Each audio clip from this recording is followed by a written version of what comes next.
Querido Raúl Hernández Vivero, es un placer, un privilegio tenerte por aquí en esta que es la tercera de las actividades de las tardes de culturas en el museo. Esta es la culminación de este proyecto, de este programa cultural que se ha hecho a lo largo del mes de junio aquí en el Museo Municipal de San Roque. La verdad es que siempre hago hincapié en que visiten el museo, que se den un paseo. Este museo está lleno de piezas que son de origen romano, de la cartella romana, de la parte más antigua de la población de San Roque. A los niños pequeños, cuando vienen al museo, no les puedo nunca decir que son piezas de hace 2000 años, porque ese concepto del tiempo no lo tienen. Digo, esto es de los primeros sanroqueños. Entonces, este es un espacio que está lleno de creaciones. Las creaciones que conservamos son creaciones hechas con las manos, arte hecho con las manos, pero hoy estamos para hablar de arte hecho con palabras, de lo que es la literatura. Esta es la tercera, un poco con la que culmina las actividades. Os hablo de las dos anteriores brevemente. La primera fue una conferencia sobre la cartella medieval, el origen de la época medieval en Cartella, una conferencia que dio José Veneroso Santos, y después dedicamos un espacio a la literatura que antecedía a este, que era los alumnos de un taller de haiku que se hizo por la Delegación de Cultura, compartieron sus creaciones poéticas, por este espacio de compartir el arte, el encuentro entre el pasado y el presente. Y hoy, pues, la verdad es que es un placer tener aquí al doctor Raúl Hernández Vivero. Os quiero hablar un poquito de él para que lo conozcáis. La verdad es que el homenaje es precioso y ya habéis podido ver que tiene una trayectoria y un bagaje y una vida entera relacionada con el mundo de la literatura. El doctor Raúl Hernández Vivero nació en Ciudad de Mendoza, en México, y es doctor en educación. Tuvo a su cargo la dirección editorial y La Palabra y el Hombre, que es una revista de la Universidad de Veracruz.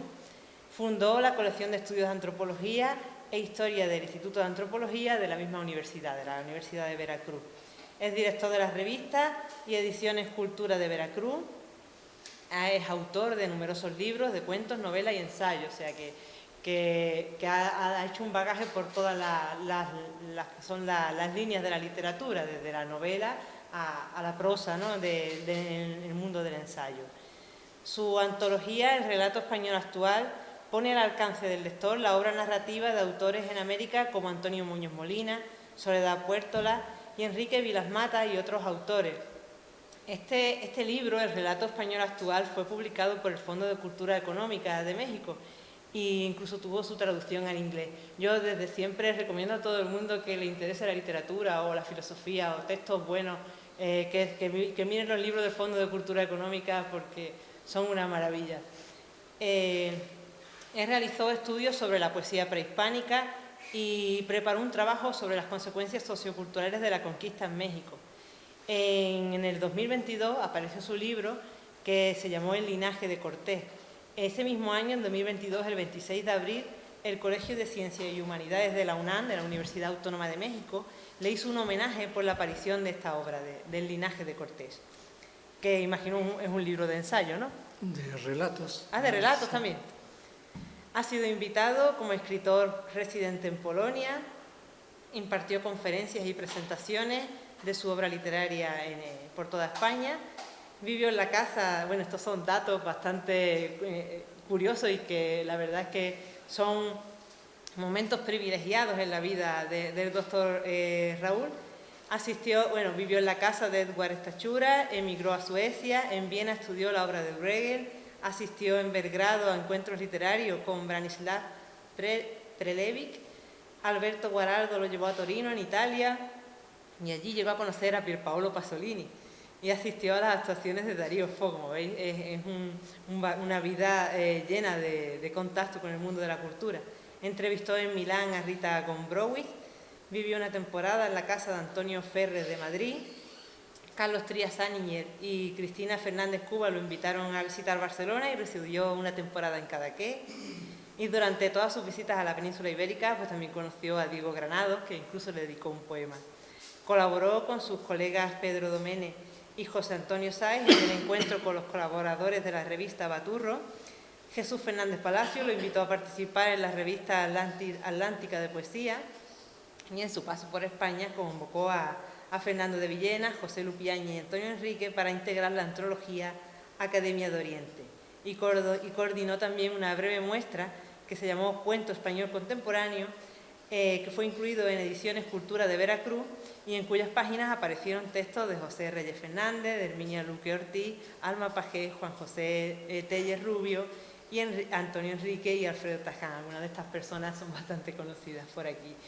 Y bueno, ya pues doy paso, os cuento, el libro que presentamos se llama Andaluz, es un libro de relatos que realmente no he tenido el placer de verlo con detenimiento, pero que estoy segura de que él, que ha sido definido como narrador inclasificable, probablemente en este libro de relatos se pueda entender por qué, porque la sinopsis del libro de Edward Aguilar pues nos anuncia ya que es un libro de relatos con un doble juego, un juego para el autor y para el lector. Para el autor porque son historias contadas, varias historias al mismo tiempo, y para el lector porque tendrá que aventurarse en una escritura que rompe con los modelos de la lógica convencional. Y bueno, ya sin más os doy paso a Raúl. Háblenos de tu libro. Bueno, en primer lugar, mi agradecimiento a todos y principalmente a Juan, a mi amigo José Reyes y a todos ustedes por estar esta tarde, que para mí va a ser inolvidable. Voy a comenzar como comienza Pedro Páramo. Vine a San Roque para buscar a mi padre y todavía no lo he encontrado. Así empieza Pedro Páramo. Pero en fin, vine también porque quiero celebrar en San Roque mis primeros 80 años de vida y 80 años de vida de la Universidad Veracruzana, de la cual formo parte y es mi máxima casa de estudios. Estoy muy agradecido a la vida porque me ha permitido estos instantes de encontrarme ya con mi destino y reencontrar a esos amigos tan entrañables y queridos que durante años he visitado, pero no había regresado desde hace 25 años.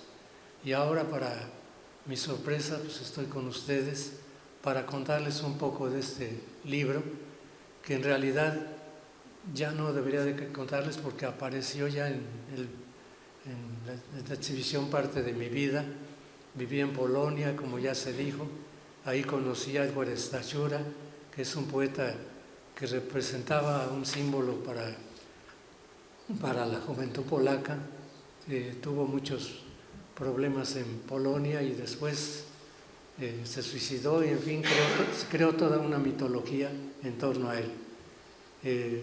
También estuve con Andrés Sorel, traductor de toda la obra de Jorge Luis Borges al polaco.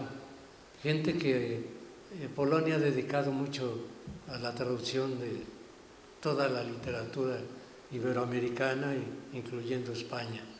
Pues bien, Andaluz es como un misterio, una aventura onírica, un recorrido por mi propio personaje que soy yo.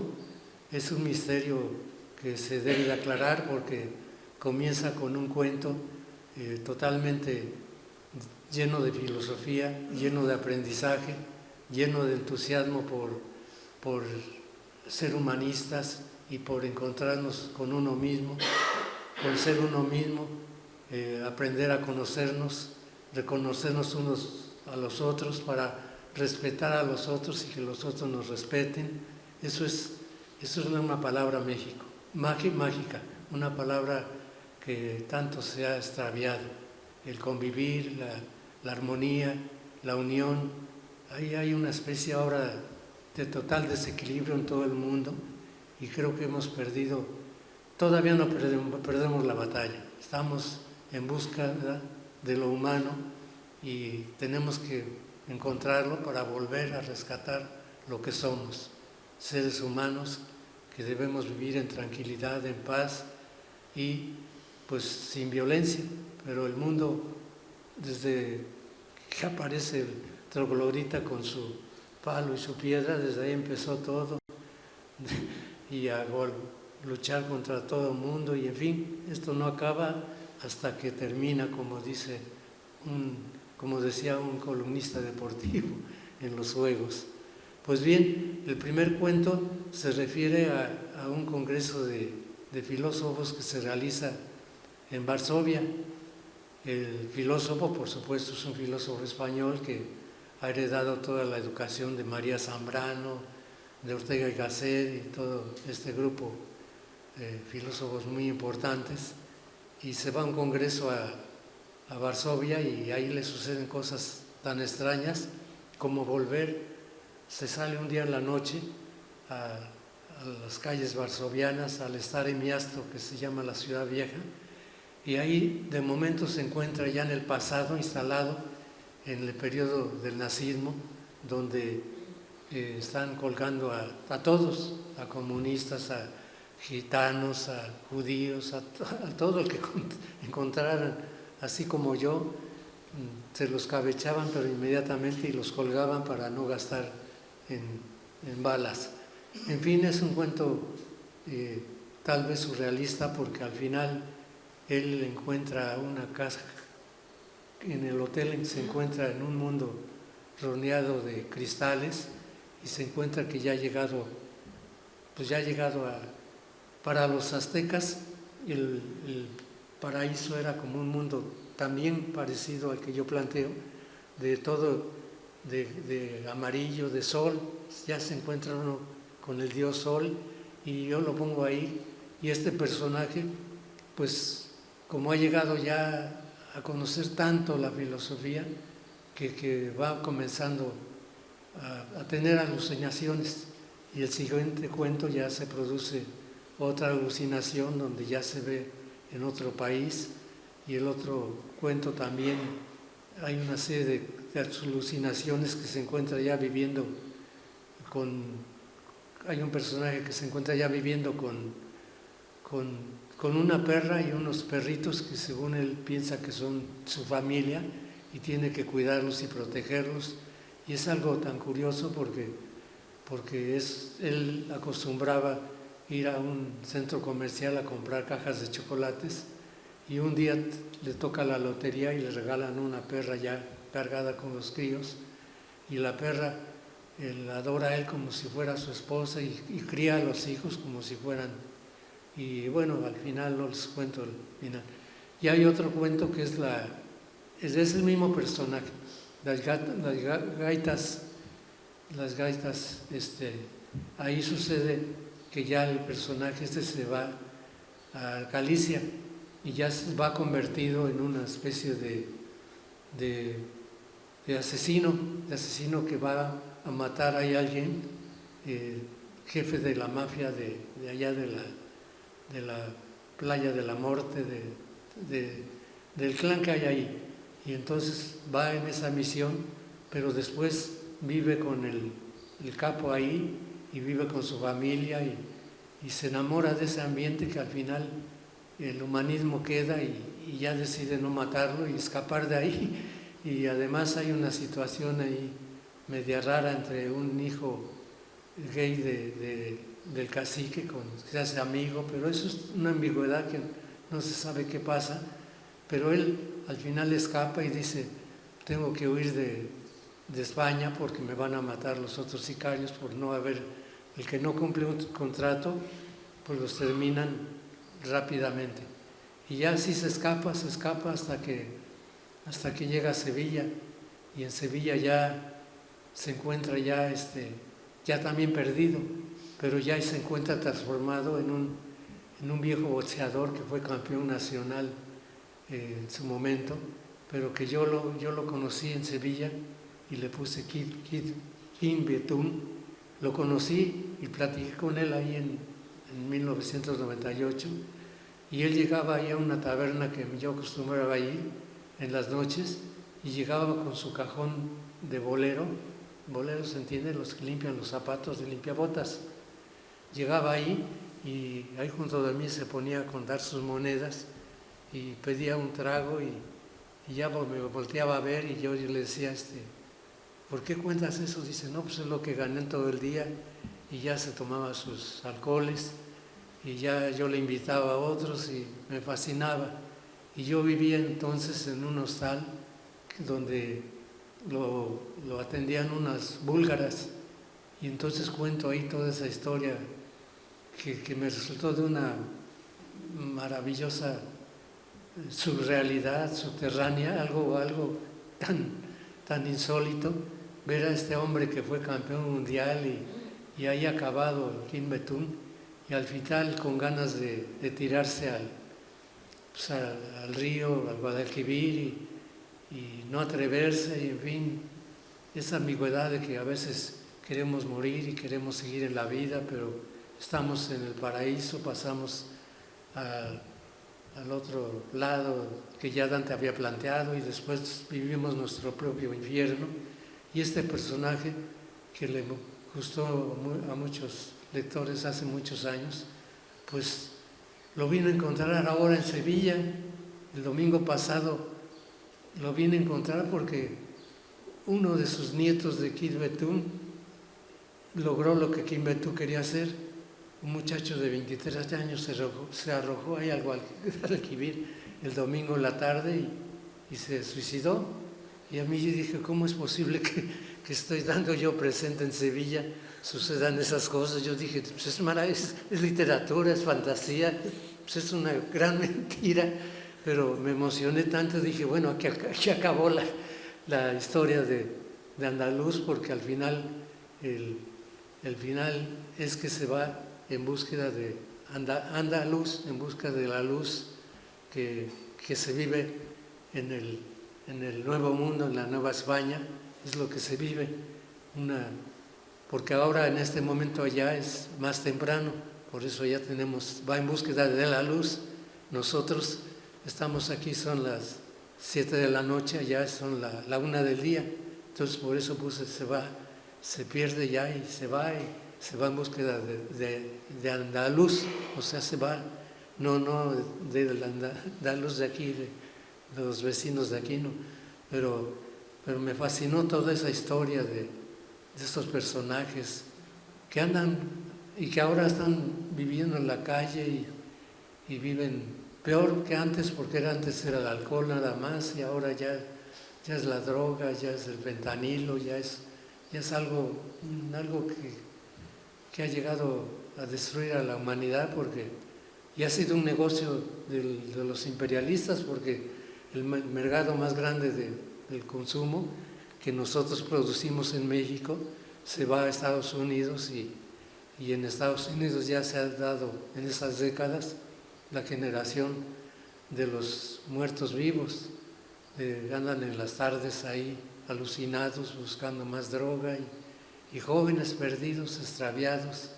Los zombies ya viven ellos, es otra historia que había que contar, porque ya jóvenes brillantes y jóvenes norteamericanos, negros, y los de la supremacía blanca también enloquecidos con las drogas, porque todo empezó en los años 50, 60 y muchos años antes, con la prohibición del alcohol. México producía alcohol que les mandaba para que enloquecieran, y durante la Segunda Guerra Mundial pues los militares les daban a los que se iban a la guerra, también hicieron los alemanes lo mismo, les daban droga para aguantar todo lo que es la guerra, lo que es la guerra, lo que ahora está pasando en Ucrania y en Israel, todo eso. Esos jóvenes pobres los tienen que drogar para poder hacer lo que hacen, porque eso es inhumano, es algo que no puede. Vaya, también en México tenemos el problema de los grupos mafiosos que están luchando y pues para matar y hacer lo que hacen, pues viven drogados, y jóvenes, hasta niños los hacen pues sicarios con la droga, los enseñan a matar y se ganan dinero poco y se produce la droga. Antes se producía más en Colombia, pero ahora es México la que produce y llena todo el mercado y toda Europa. Y son formas de obtener divisas de blanqueo y que México pues tiene una empresa internacional. Vaya, eso es algo que alucina, pero a la vez lleva algo. Como les contaba también de que México tiene 130 millones de habitantes y tenemos 35 millones de mexicanos legalmente que trabajan bien en Estados Unidos y que ellos mandan cada año, cada mes mandan entre 40,000 y 50,000 y 60,000 millones de dólares al país. Es otra manera también de nuestros mexicanos, que cada año se van 1 millón de mexicanos, pero lo regresan, porque si no van legalmente ahora hay pues como aquí está sucediendo con las pateras y todo eso. Pero en fin, esa ya es otra historia. Volvamos a la realidad, que la realidad es mágica y también maravillosa. Pues bien, les he contado un poco estos cuentos que me gustaron mucho y espero que les puedan agradar y compartirlos con ustedes. Y si quieren preguntar algo o si quieren que les platique más de mis invenciones mágicas que tengo en mi cabeza, porque tengo una historia también de la conquista que a lo mejor es hasta divertida, pero eso ya estaría para otra plática. Pero pues la conquista también fue maravillosa, es una fantasía como la idea de la Odisea, porque pues Hernán Cortés pues, llegó y fue el primer mestizo que se hizo auténticamente desde que conquistan la Española y las Antillas. Se hace, él ama profundamente todo eso y ya llega a descubrir, Cristóbal Colón antes descubrió América y Cristóbal Colón llevó ya la religión. Cristóbal Colón creía que había llegado al cielo porque los caribeños, los caribes, andaban desnudos con un colgadijo aquí, como una medalla de oro, y andaban desnudos y eran todos blancos en el Caribe y ya Bartolomé de las Casas, pues cuando llegan los españoles, llegan la guerra bacteriológica, las epidemias y acaban casi con la mayor parte de los indios de México, de Mesoamérica, y entonces Bartolomé de las Casas pide que el rey les mande negros, y así fue como el Caribe se volvió negro, Brasil se volvió negro, parte de Colombia y parte también de México, hay una zona de negros. Pero es fascinante la historia, porque hasta se apareció en una batalla, el santo Santiago, con su caballito blanco ahí luchando, cuenta Bernal Díaz del Castillo que ayudando a Hernán Cortés a combatir, pero la conquista la hicieron los indios, porque llega Hernán Cortés y salía con los totonacos, que eran una gran nación totonaca que vivía en el Golfo, y él ya con el conocimiento de todo eso, porque ya llevaba a 2 sobrevivientes, principalmente a la doña Marina, la Malinche, que ya sabía idiomas, porque ahí ella estudiaba cerca de lo que era Tabasco, en una escuela de idiomas, como la que había aquí en Toledo en ese entonces, de idiomas antiguos. Allá también había una escuela, y la Malinche sabía ya náhuatl, sabía maya, y ya había llegado dos náufragos, y ya conocía también un poco de castellano, porque uno de ellos le enseñó a la Malinche, le aprendió, y de los 2 náufragos que fue a rescatar a Hernán Cortés, uno dijo: yo ya no me regreso, porque yo ya soy maya, ya tengo mis tatuajes como si fuera yo, como los muchachos que andan ahora, todos tatuados, así estaba, y ya le dijo a Hernán Cortés: me quedo, y además vete rápido, porque yo ya le enseñé a luchar contra ustedes como combatimos nosotros. Y ya Hernán Cortés dijo: bueno, si quieres quedarte, quédate. Pero un tal Jerónimo él sí se fue con Hernán Cortés y con la Malinche. Y le dijo el hispano maya, le dijo, además vete porque te vamos a atacar en la siguiente parada que hagas. Y fue la primera batalla que pierde Cortés y tuvo que salir huyendo porque ya tenía un estratega pues, hispano, maya, que lo combatió y los expulsaron. Y así fue cuando ya dieron la vuelta y ya llegaron al Golfo de México, aliarse con los totonacos, y los totonacos le dieron un ejército de 10,000 cabezas. Y después los tlaxcaltecas le dieron 15,000 con que ya llegaron a la Gran Tenochtitlán, donde pues, todo eso era, según Bernal Díaz del Castillo, era como más grande que Venecia. Era una cosa inimaginable, casi un sueño utópico, y fue maravilloso esos relatos que según también la historia, Bernal Díaz del Castillo contó lo que le narraron también algunos nativos y Hernán Cortés, que era un gran escritor, Hernán Cortés, porque todas las cartas de relación pues, son trabajadas. Bueno, Hernán Cortés fue bachiller de Salamanca y llevó su título de notario, de dar fe como de escribano, y él hacía todas sus actas notariales y en fin, no era ahora sí un tipo así, no era un tipo muy inteligente que ya había leído a Maquiavelo y organizó todo ese conflicto que había con el emperador azteca, que estaban esclavizados, pues ya se fueron a combatir contra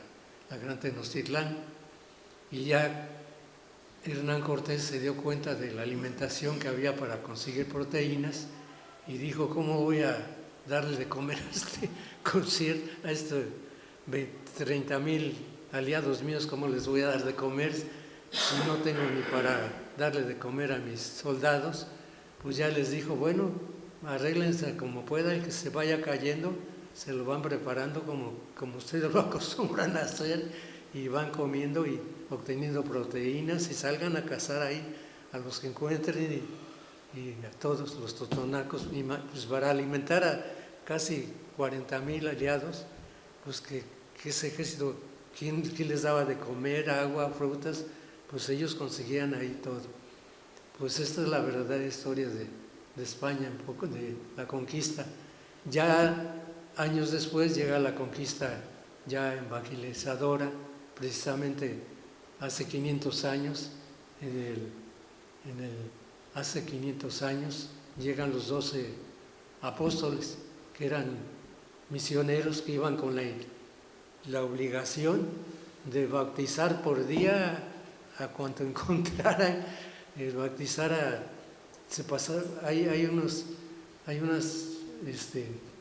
relaciones que cuentan que llegaron en un día a bautizar a 10,000 personas, 12 misioneros, porque les surgía quitarles el diablo que llevaron los españoles, porque el diablo no se conocía.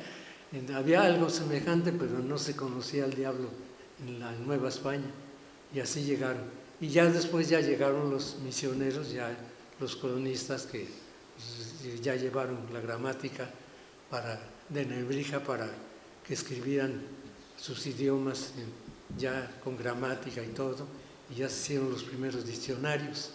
Pero en fin, hay una poesía muy bella de los aztecas que le acabo de mencionar a Juan hace un momento, que está en internet, la pueden imprimir, son 3 tomos, que se llama Canciones Mexicanas, que es una poesía que llega a la altura de la filosofía. Es algo, y lo pueden imprimir a ustedes. Lo publicó la Universidad Nacional Autónoma de México y está ahí está en edición bilingüe, ya en náhuatl y en castellano.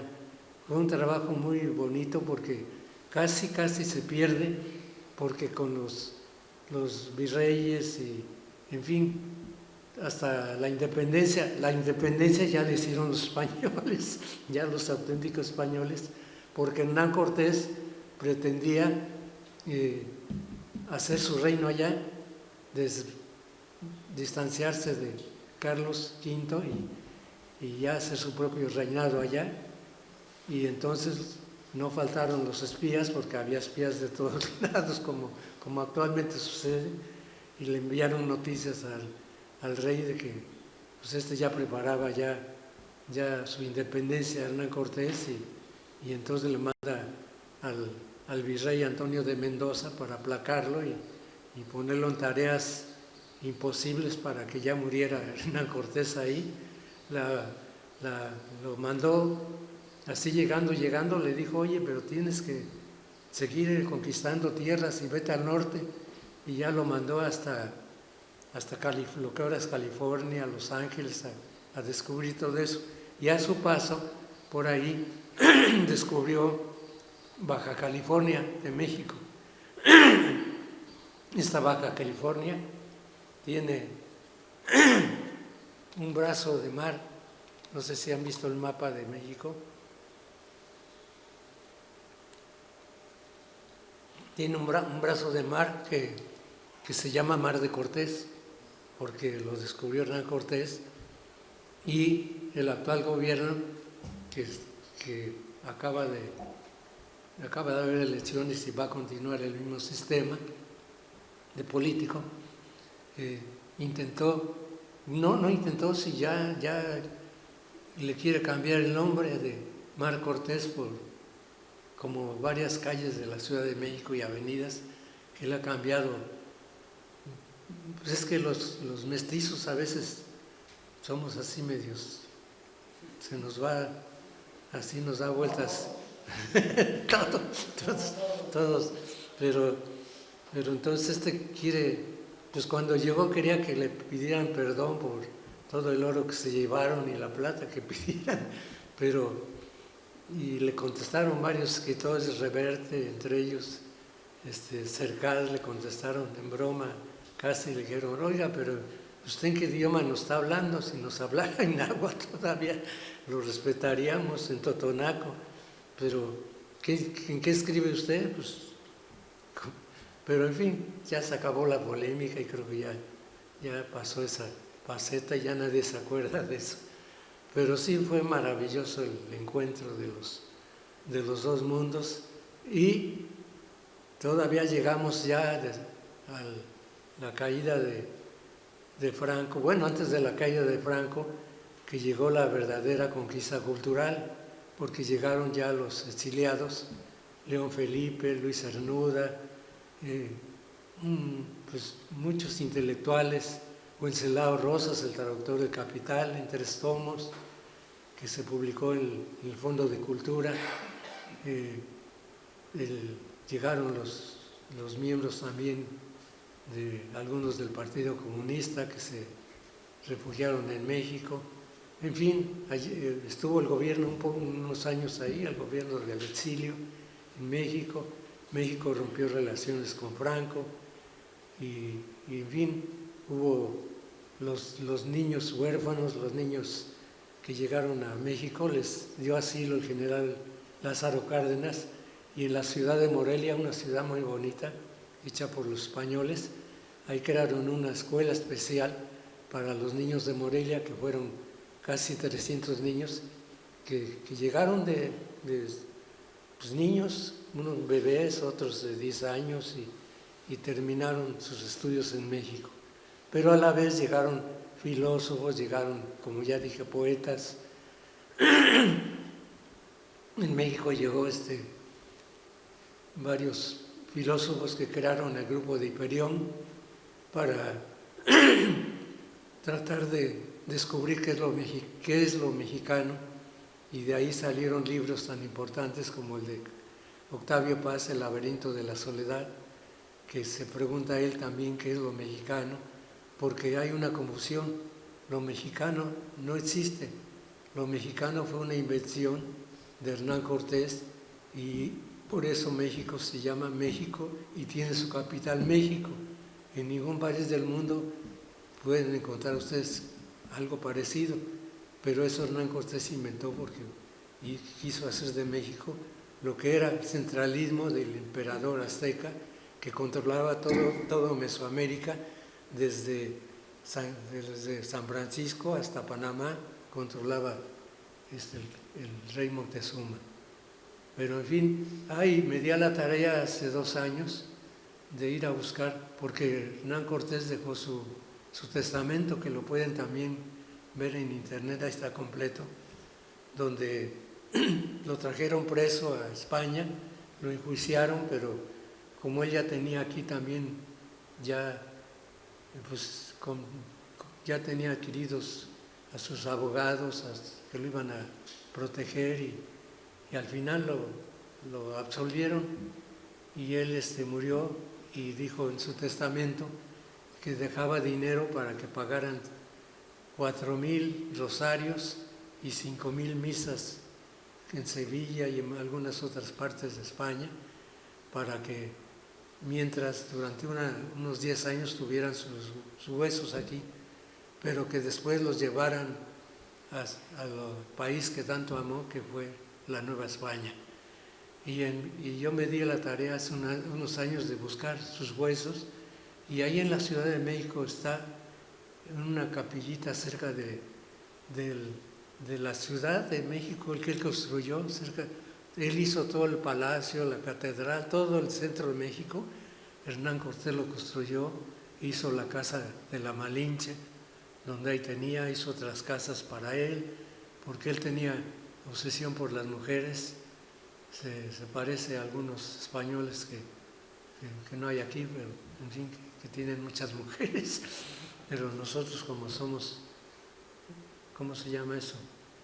Monógamo, pues a pesar, bueno, pues, continuamos, pero por eso es mi ídolo Hernán Cortés, porque tuvo casi 40 y no sé cuántos hijos por ahí, y quiso a su hijo porque lo hizo miembro de la cofradía del Santo de Santiago, lo hicieron caballero de Santiago al hijo de la Malinche. Pero volviendo a lo que les comentaba, en el centro todo lo hizo él, la catedral, y encima del Palacio de Gobierno y de la catedral están excavando debajo el Templo Mayor, donde trataron de destruirlo, y con esas piedras construyeron la catedral, pero ahora han descubierto abajo todavía muchas cosas arqueológicas muy interesantes. Y en fin, encontré la iglesia, y ahí dicen, ahí nada más, en un letrerito pintado a mano, dice: aquí yacen los huesos de Hernán Cortés. Yo no sé de dónde salió tanto odio, no sé qué, tal vez de los liberales, o no sé, pero algo, y que en México no haya una estatua de Hernán Cortés. Bueno, la de Cristóbal Colón, que estaba en la Avenida Reforma, la quitó este señor que llegó, y no sé dónde la mandaron, porque pues un nacionalismo ya de esos antiguos, un nacionalismo que no existe, porque como les comentaba a otros amigos, en México, el México antiguo, estuvo formado por 240 naciones, de las cuales actualmente sobreviven 60, y ya quedan 10 millones nada más de indígenas, de los cuales 3 millones hablan sus lenguas. Las demás poco a poco van desapareciendo porque ya pues nadie las estudia, nadie se preocupa, y además pues a veces hasta les da vergüenza a los pobres indígenas hablar en su idioma, aunque tenemos todavía. Mis papás nacieron en la capital de Veracruz, pero mis papás que aparecen ahí, es una historia muy bonita también de una próxima novela. Mi papá se roba en los años 30,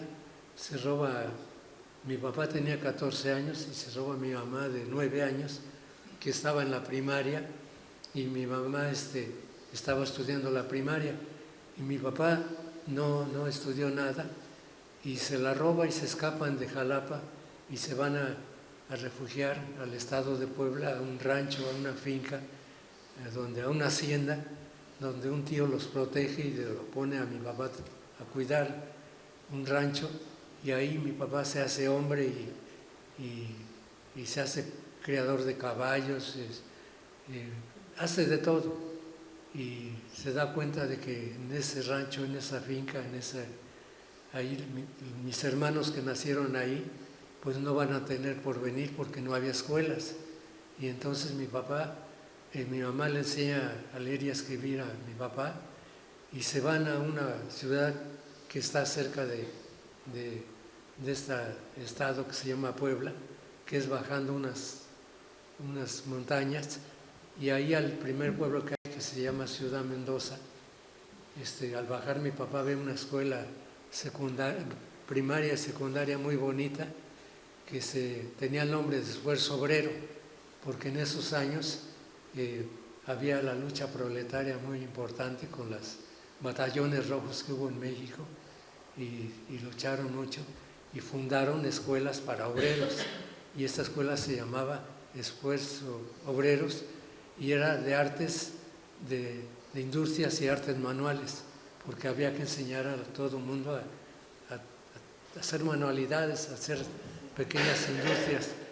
Y ahí mi papá empezó de todo, vendiendo cosas, de peluquero, de ¿cómo se llama esos que capan a los cochinos? Y todo eso lo aprendió mi papá, hasta que fue haciendo, y en esa época triunfó y llegó a ser pues un gran empresario.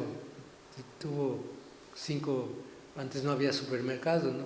Tuvo 5 negocios ahí en esta ciudad, y en fin, una historia de triunfo, y no podía volver a la ciudad de ellos porque sus hermanos habían prometido que cuando lo vieran le iban a cortar la cabeza por haber secuestrado a su hermana.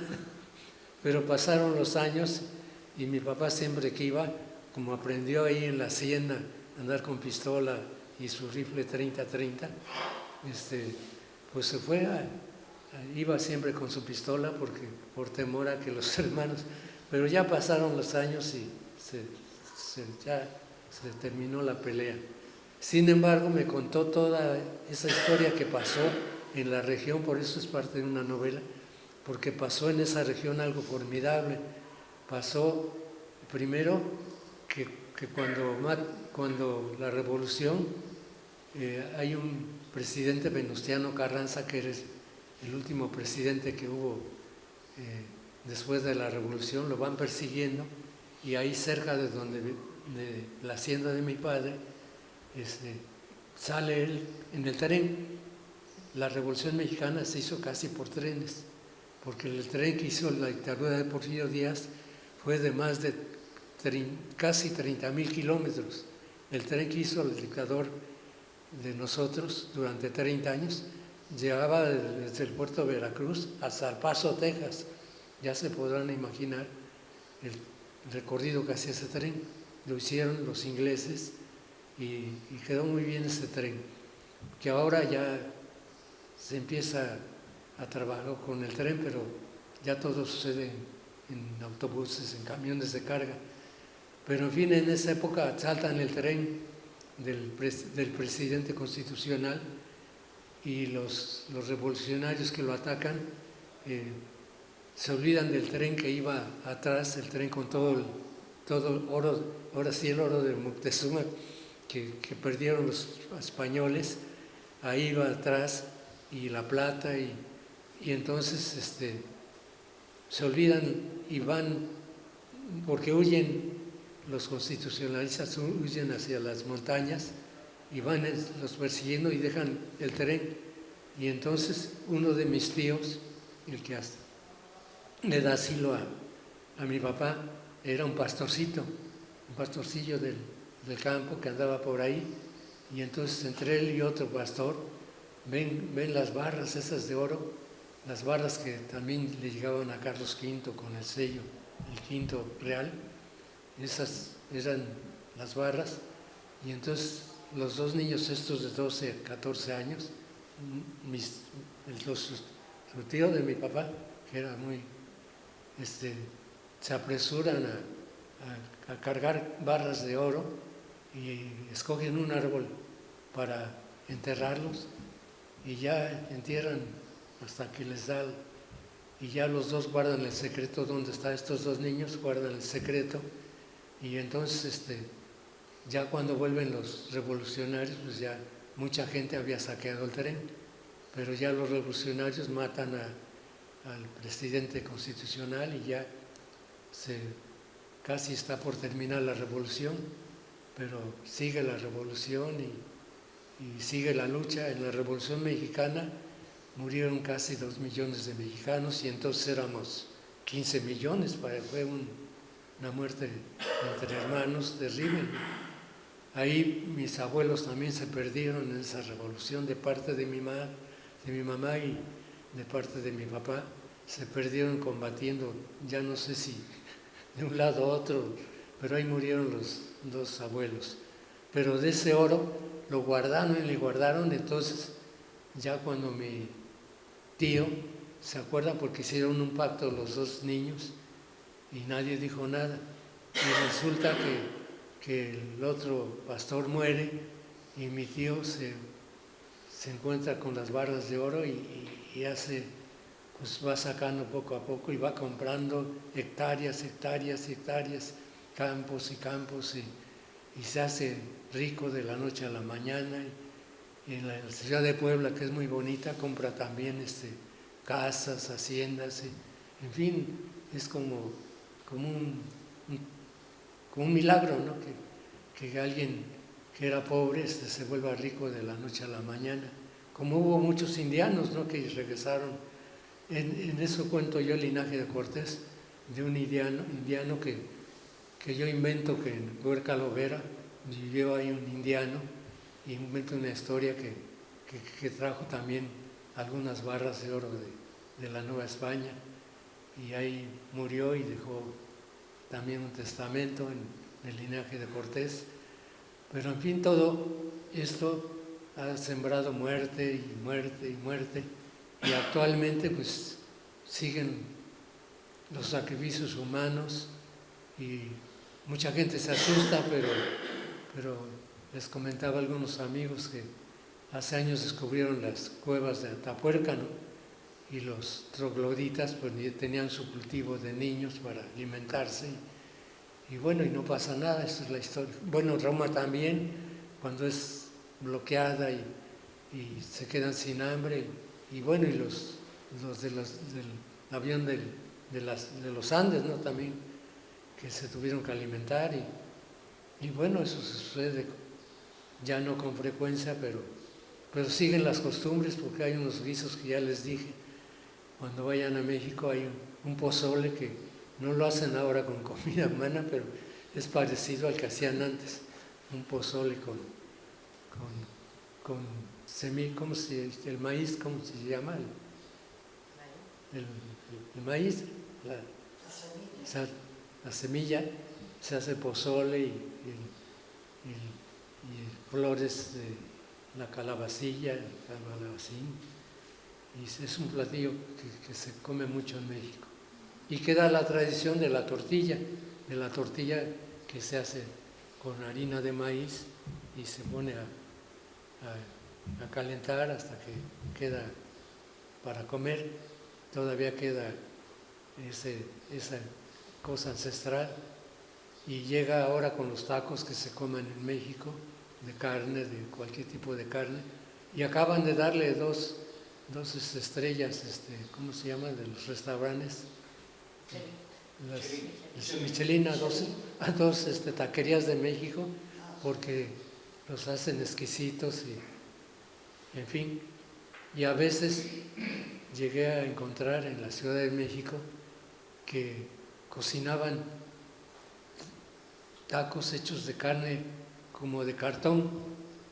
Les llegaba tanta la fantasía del mexicano que le daba uno estaba comiendo, pero no eran de carne, sino eran de cartón por ser económicos todos estos. Pero en fin, todo esto es casi realismo mágico. Seguimos inmersos en una realidad que a veces nos deslumbra, pero nos asusta. Como dijo Octavio Paz en la Feria de Frankfurt, en su discurso de hace muchos años, dice, en una parte del discurso dijo Octavio Paz, a veces en las noches nos asusta la pesadilla de los indios de México, porque en verdad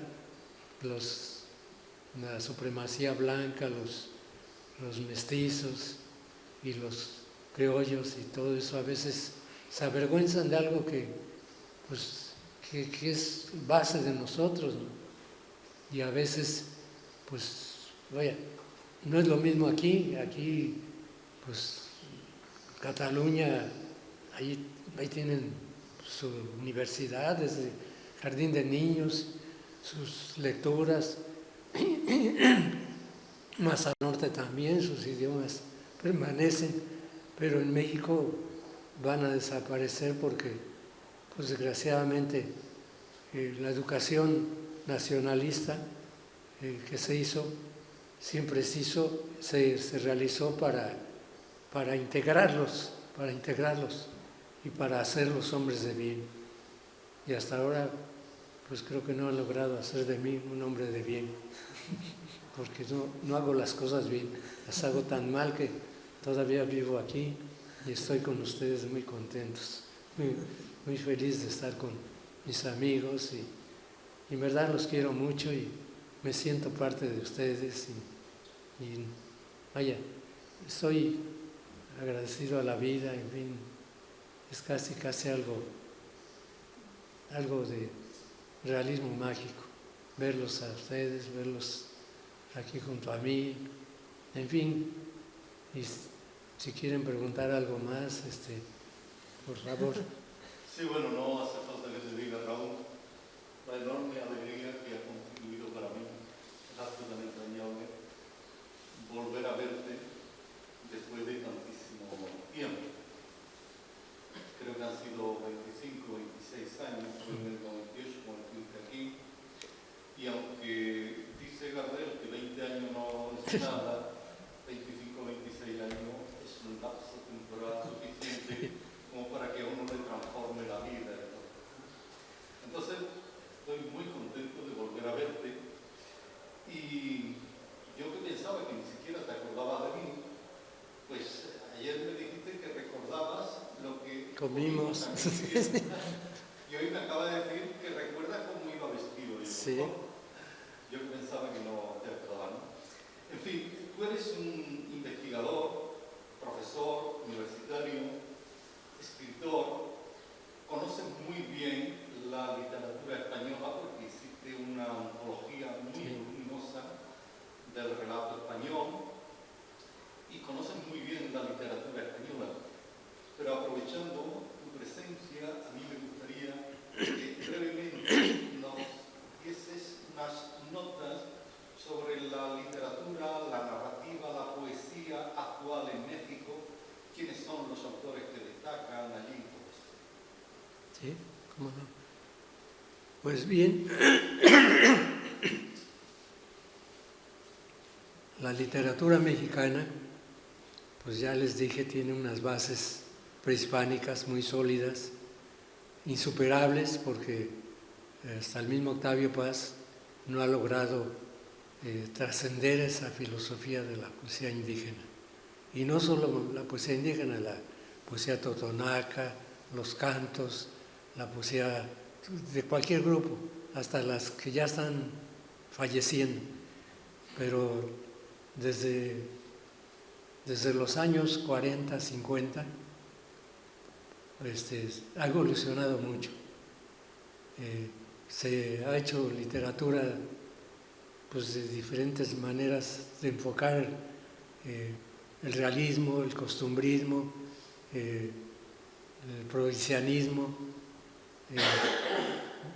Voy a centrarme un poco en Veracruz, ¿no? Que es de donde yo nací. Veracruz ha hecho una literatura también en base al paisaje, en base a la montaña, en base al mar que tenemos ahí, los volcanes, todo eso se ha hecho en la literatura.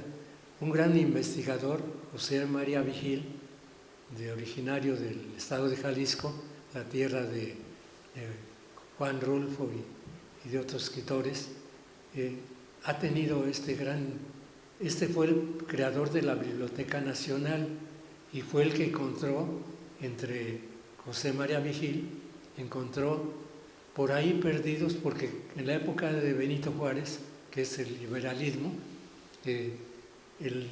ya los bienes del clero, los bienes en general y principalmente las bibliotecas pasan en poder del gobierno, y entonces se nombra ya a José María Vigil como el primer creador de la Biblioteca Nacional.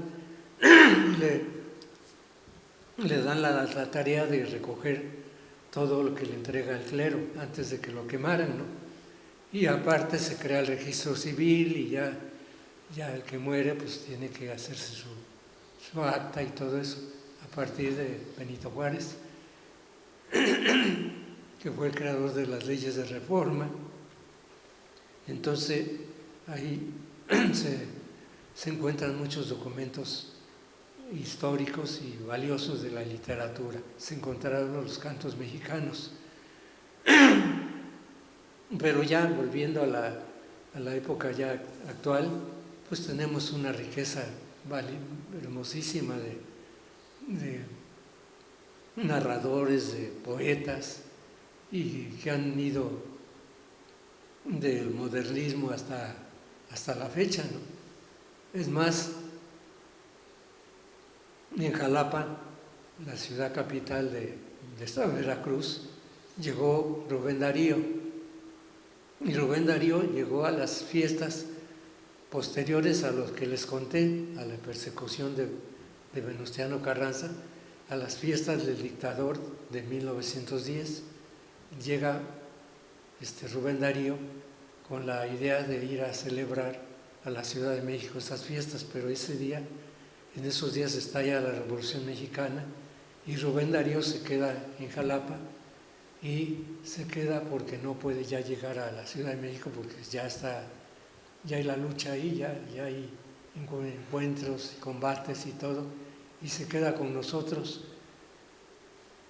Y un maestro argentino, cuando yo era estudiante, nos puso a investigar la visita de Rubén Darío en Jalapa, y fue fascinante porque el maestro argentino Luis Mario Schneider nos pone a investigar, dice, váyanse a los archivos y busquen, y no encontramos nada. Y él estaba deseoso de encontrar por lo menos un poema o algo que le diera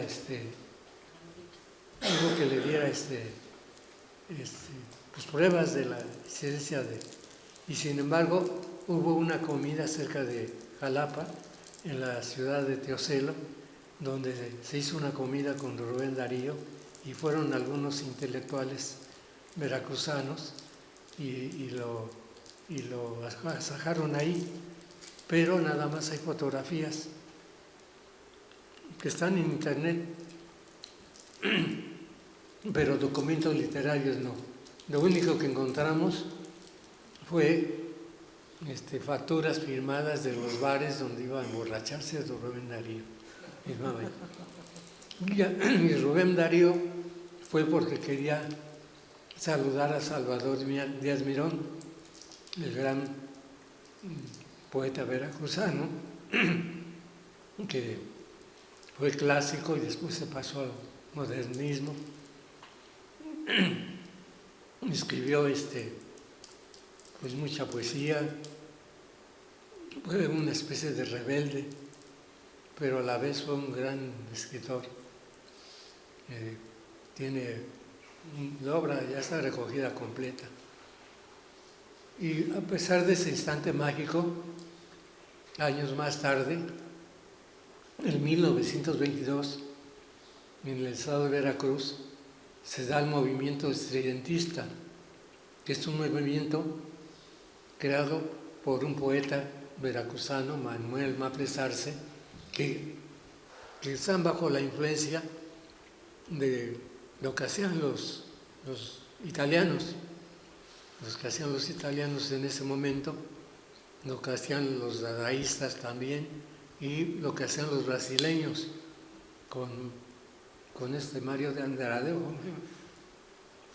Yo no sé cómo se parentó todo eso, que hicieron su propio movimiento y le pusieron movimiento estridentista, que como su nombre lo indica, tenía que ser una poesía así como de alerta, viene el peligro, así, de avisos, de estridencias, así.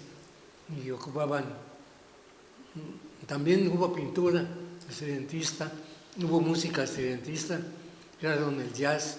Yo encontré partituras de jazz danzón, que crearon ellos un baile entre jazz y danzón, que era música estridentista. Pintura, Charlotte, estuvo relacionado Jean Charlotte con ellos. Fue un movimiento interesante, que al grado que Jorge Luis Borges escribió una reseña muy interesante en un libro ahí en Argentina sobre Manuel Mapes Arce, y se admiraba de sus versos y de ese movimiento tan interesante que resultó en Jalapa, Veracruz. Casi al mismo tiempo nace en el puerto de Veracruz una literatura proletaria, una literatura casi de realismo socialista, ¿no? Yo no sé, esos eran también del Partido Comunista, pero hicieron una literatura grandiosa porque plantearon las cuestiones sociales. Hubo una huelga de prostitutas en esos años, ellos estuvieron ahí. Hubo una huelga de estibadores, de trabajadores, ellos estuvieron ahí y escribieron narraciones relacionadas con este tipo de personajes del pueblo. Y uno de sus grandes líderes fue José Mancisidor, quien estuvo con Octavio Paz en el congreso que hubo en plena guerra civil, ¿no? Cuando vino Octavio Paz joven a Madrid, sí fue en plena guerra civil, ¿no? Estuvieron ahí, vino, creo que Neruda también, ¿no? De México vino Paz y vino José Mancisidor con otro escritor que eran, en ese entonces, Octavio Paz estaba un poco alineado al socialismo. Después ya se va a Francia y conoce a los surrealistas y ya transforma todo su mundo. Pero volviendo a esta literatura proletaria, es maravillosa porque escribieron cosas extraordinarias. José Mancisidor escribió Ciudad Fronteriza, que es una ciudad de los marinos, de la ciudad de Veracruz, Ciudad sin fronteras también, donde habla de lumpen, habla de la gente pobre, y son novelas casi trágicas de tanto realismo. También escribió, se llamaba Catalina, una luchadora que entra a la revolución y combate con las Adelitas, y se llamaba Catalina. Y creador de, casi fue parte del muralismo que después se da, de manejar la historia como dibujos, como personajes ahí. Después de este periodo, también se da ya el grupo, ya a nivel nacional, el grupo de los contemporáneos. También en Jalapa había una fábrica textil y crearon un periódico, Noviembre, que también era de tendencias socialistas y literarias, porque el socialismo siempre se preocupó en la ciudad de Orizaba, por ejemplo, vivió José Clemente Orozco en la ciudad de Orizaba, que es el estado de Veracruz. Hizo un mural muy bonito en una escuela que ahí todavía permanece, y crearon ahí un periódico anticlerical en Orizaba en esos años 20, 30. Fue un movimiento muy interesante, pero ya posteriormente nace el grupo contemporáneo, que ya ellos tratan de ser ya lo que Octavio Paz ya había ido a Francia, ¿no? Ya ha ido a ser contemporáneo de los surrealistas, ya regresan a México y se adhieren a ese grupo, que salen muy buenos escritores, tal vez la mejor poesía que se ha dado en México en ese entonces. Y hay un poeta de Córdoba, Veracruz, que se llama Jorge Cuesta, también del grupo contemporáneo, hizo una antología de la poesía mexicana en esos años, y los críticos dijeron, es que esta antología cuesta porque es cuesta, porque, y reunió el grupo de contemporáneos, y estaban al tanto de todo lo que hacían haikus, estaban todos, uno vivía en Nueva York, otros andaban en Japón, y los contemporáneos son un grupo muy valioso, pero a la vez también en Veracruz nace la literatura indigenista con Gregorio López y Fuentes. Gregorio López nace en el norte de Veracruz, donde están el centro Totonaco, y Gregorio López Fuentes, en sus novelas fabulosas, muy bien escritas, premio Nobel premio nacional de literatura en esa época, crea novelas como El Indio, crea novelas sobre la vida de Zapata, cómo muere fusilado, pero Gregorio López y Fuentes llega a ser una literatura tan realista como etnográfica. Hay escenas donde habla de rituales totonacos, de cómo hacen sus bendiciones de las casas, cómo suben al árbol volador y cortan el árbol. Hay unas descripciones, casi es una literatura, pues, como ya dije, ¿no?, de lo que están las costumbres de ahí. Eso en el norte de Veracruz. Pero un poco al norte ya dije que nació Manuel Maples Arce, en Papantla, que es el creador del estudiantismo. Ya nos vamos al puerto, pues ya pasamos hablando de José Mancisidor, pero ya en el centro de Veracruz hay una ciudad que se llama Orizaba, y ya mencionamos Córdoba, que también ha tenido muy brillantes escritores, pero Orizaba también, antes que se me olvide, José Mancisidor también tiene una novela sobre la invasión norteamericana de 1914, que estuvieron casi un año, tomaron el puerto de Veracruz y combatieron ahí, y ahí se los bloquearon, y hay una novela muy bonita que se llama Ciudad Roja, se llama precisamente porque combatieron los batallones rojos contra los yanquis. Y ya volvemos a Orizaba. En Orizaba se hace una literatura costumbrista. Está Rafael Delgado, que tiene varias novelas de las costumbres de esa época. Tiene novelas sobre mujeres, La Calandria, Evangelina, Los parientes ricos, o sea, las costumbres de la región, pero con una literatura tan fina. Este escritor era maestro de literatura, traduce un manual de literatura universal para los alumnos de allá, y aparte sabía idiomas. Rafael Delgado también escribe poesía, y también de Orizaba pues hay buenos historiadores, pero ya nos vamos un poco al sur de Veracruz. Está una región que se llama Los Tuxtlas, donde está la laguna de Catemaco.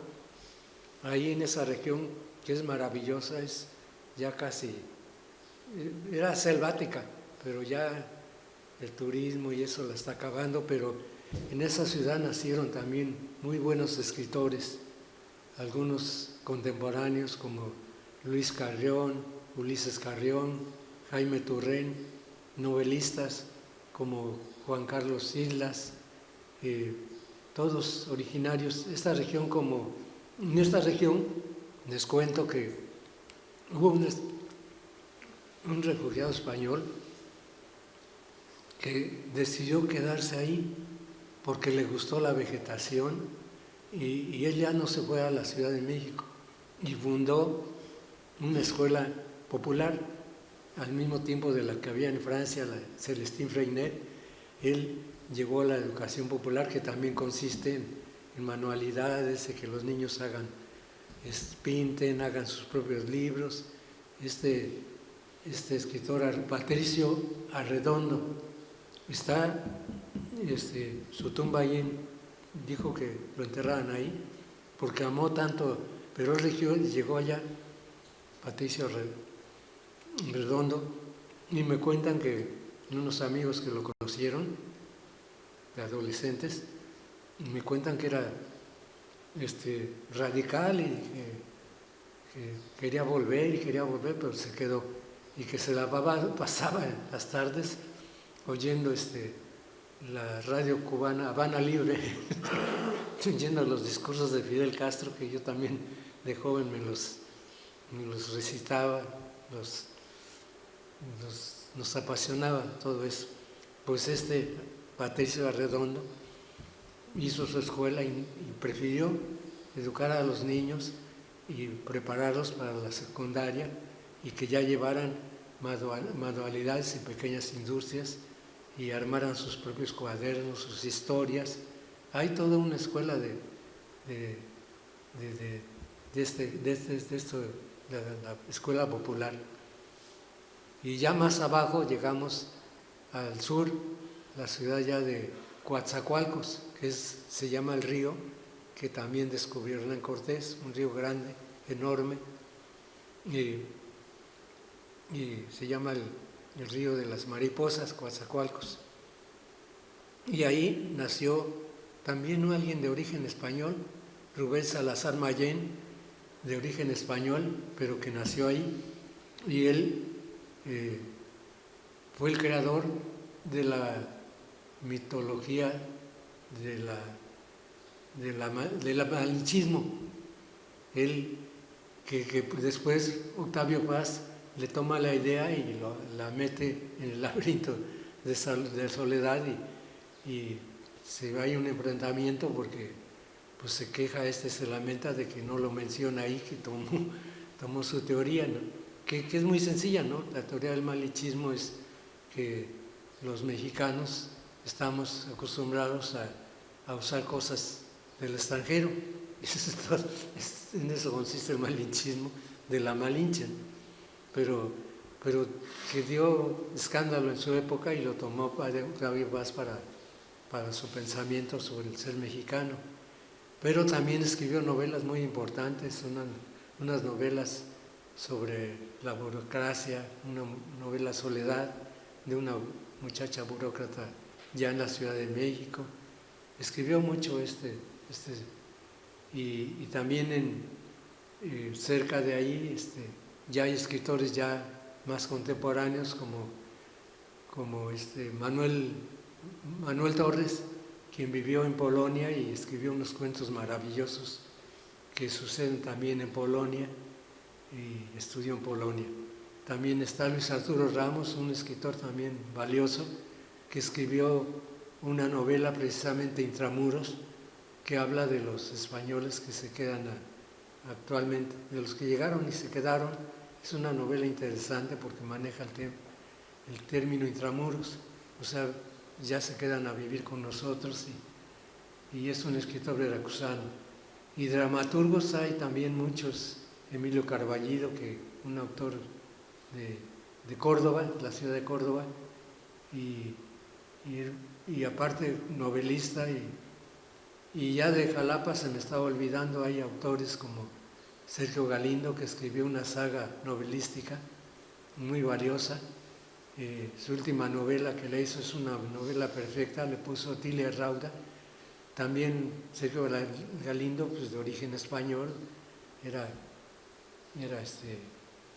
criollo y escribió muy bien, fue el fundador de La Palabra y el Hombre, y yo lo conocí, hizo una saga narrativa de la región y de muchos españoles que vivieron por ahí, y esa Otilia Rauda se comparó con Madame Bovary, porque también es una mujer muy bella, muy hermosa, pero que cuando tenía que salir le daba pena porque no era tan bella y era media fea, y entonces acostumbrada a salir con tapada la cara, y es el tema de la historia, que casi nadie le veía la cara. Es un tema muy fascinante porque es la Madame Bovary mexicana. En fin, hay mucha tela de donde cortar, y a nivel nacional pues seguimos con los reyes, los Juan Rulfo, que sigue siendo divino maestro, Carlos Fuentes, ni se diga. Carlos Fuentes pues es tan importante como Octavio Paz, no sé por qué. Pues todavía no había los premios de ahora, pero sí, fue un gran escritor, y sus cuentos los días enmascarados son extraordinarios, sus novelas, Terra Nostra, ya podrán imaginarse, toda España está ahí en Terra Nostra, un volumen ahí que cuenta la historia ilustrada con dibujos de Gironella y pinturas de Gironella, el español, ¿no?, que vivió hay un libro que también tiene con hojas, bueno, de este que decías, que te dio permiso, ¿cómo se llama el que hizo los dibujos, pinturas, el que te dio permiso, que van a hacer un libro, ¿cómo se llama? Ahí se me puso su nombre.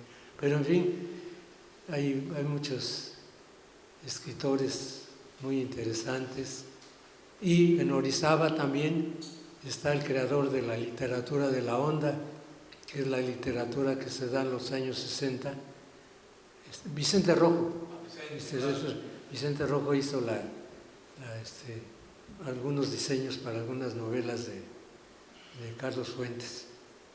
Y en Orizaba nace un escritor, Parménides García Saldaña, que crea la novela de los jóvenes de esa época, los jóvenes del rock, y en esa época que fumaban marihuana y se alcoholizaban, pero no llegaban a más, se conformaban, se quedaban dormidos y no sucedía nada, ¿no? Volvían a la realidad, y hay una novelística, una narrativa que se llama así, de la onda, donde publicaron Gustavo Sáenz, José Agustín, que acaba de morir, y muchos escritores que publicaron sus textos juveniles bajo esa relatoría, ¿no?, de la vida cotidiana. Gustavo Sáenz hizo una antología del cuento mexicano, donde incluyó un cuento mío que en ese momento que vivimos de la matanza estudiantil de 1968, pues fue una cosa espantosa, y lo relatamos un poco en literatura, lo que pasaba, ¿no? Yo hice un cuento así, un realismo directo, objetivo, de alguien que lo confunden y casi lo matan por confundirlo con un líder, con un comunista, ¿no? Y era un telefonista que estaba ahí haciendo su trabajo, y llegan y lo maltratan, y no sabe como el personaje del Castillo no sabe ni qué está pasando, lo apalean y casi lo hacen confesar, lo torturan, y él dice, pero ¿qué pasa? Yo no hice nada, simplemente estoy arreglando los teléfonos, y como sucede siempre, te confunden, y ya se dio una literatura del 68 muy importante. Y de poesía, pues hay mucha poesía. Actualmente hay José Luis Rivas, también autor veracruzano, que es muy conocido, hizo un anagrama, una traducción de este escritor de Jamaica, ¿cómo se llama este escritor que recibió el Premio Nobel de Literatura? Un escritor de las Antillas Inglesas, se me fue su nombre, que está en anagrama. Él hizo Sí, hizo la edición del bilingüe, una edición preciosa, pero fabulosa, que recibió el Premio Nacional de Traducción, José Luis Rivas. Y tiene una poesía que Octavio Paz llegó a admirarse de, casi discípulo de Octavio Paz. También está Silvia Tomasa Rivera, una poesía con mucha fuerza expresiva, mucho corazón y el poderío femenino ahí, mucho verso. Hay mujeres, y las nuevas generaciones que les va muy bien ahora. Hay mujeres extraordinarias de la narrativa que ya son muy conocidas en Anagrama, y hay también cuentistas, ¿no? Y muchos famosos como ¿cómo se llama? El que hizo un libro sobre el fútbol, que vivió en Barcelona. Bueno, Pitol, ni se diga, Sergio Pitol, que fue mi amigo. Él nació también en Huatusco. Huatusco también tiene una colonia de italianos que porque el dictador Porfirio Díaz, el que ya les dije que hizo el tren más grande de México, él quiso blanquear la población, y entonces se llevó muchos italianos, se llevó franceses, y les pagaron muy bien, les dieron tierras, les dieron dinero, y en cambio los indios yaquis del norte, que daban mucha guerra porque eran tan terribles como los apaches, los yaquis y los otomíes, los trasladaban al sur para que se murieran de calor y de fiebre amarilla, y entonces este dictador dijo, no, pues están muriendo, pues hay que traer colonizadores europeos, pero se fundaron en varias ciudades. Cerca de Huatusco hubo una, y ahí nació Sergio Pitol. Bueno, Sergio Pitol no, su mamá estaba embarazada, y ya Sergio Pitol, en un viaje que iba para México en la panza de su mamá, y eso que me comentabas, ¿no? Lo que comentábamos, desde la panza su mamá oía música italiana, y Pitol nació hablando italiano, claro, también por su mamá, porque eran italianos de la parte del Véneto. Entonces hablaban véneto ellos, y Pitolo desde niño, y la música, muchas canciones de niño se las sabía él, porque ya las había oído, y él aprendió idiomas fácilmente, Sergio Pitol. Pero en el viaje que va a dar a luz, su mamá se detiene en el coche en Córdoba, y ahí nace, no, en Puebla, y él tiene su acta de nacimiento de poblano. En fin, ha habido mucha influencia de la literatura europea, y pues seguimos enriqueciéndonos mutuamente y haciéndonos más hermanos, más amigos y lectores pues ya de nosotros mismos, ya, porque ya casi los lectores ya actualmente, aunque dijeron que en la feria de Madrid vendieron 6 millones de euros en libros, me parece increíble, porque además José me dijo, debería ver qué clase de libros, porque los libros ya de medicina y eso pues cuestan muy caros, los libros de industrias, esos son muy caros.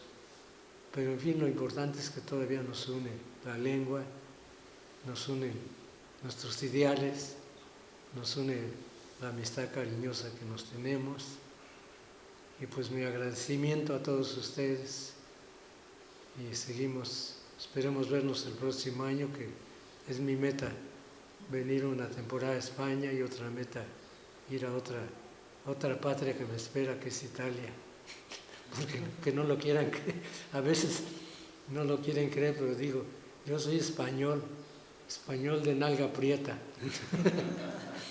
Y en Italia,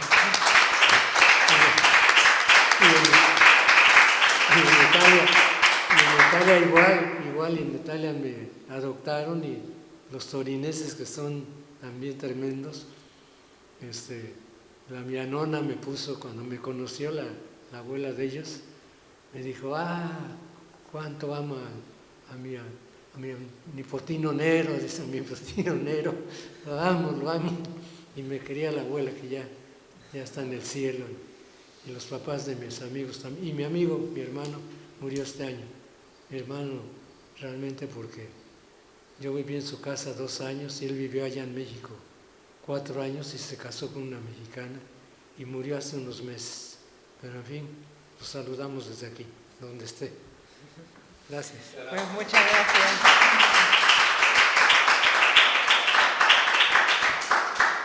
Bueno, pues muchas gracias, Raúl. Ha sido un placer tenerte por aquí, en el museo.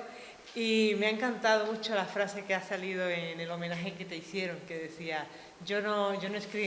Raúl no escribe para ganar dinero, sino para vivir. Sí, y es realmente para eso, para lo que se escribe, es un anhelo vital. Esa es la escritura de verdad. Muchas gracias a todos. Gracias.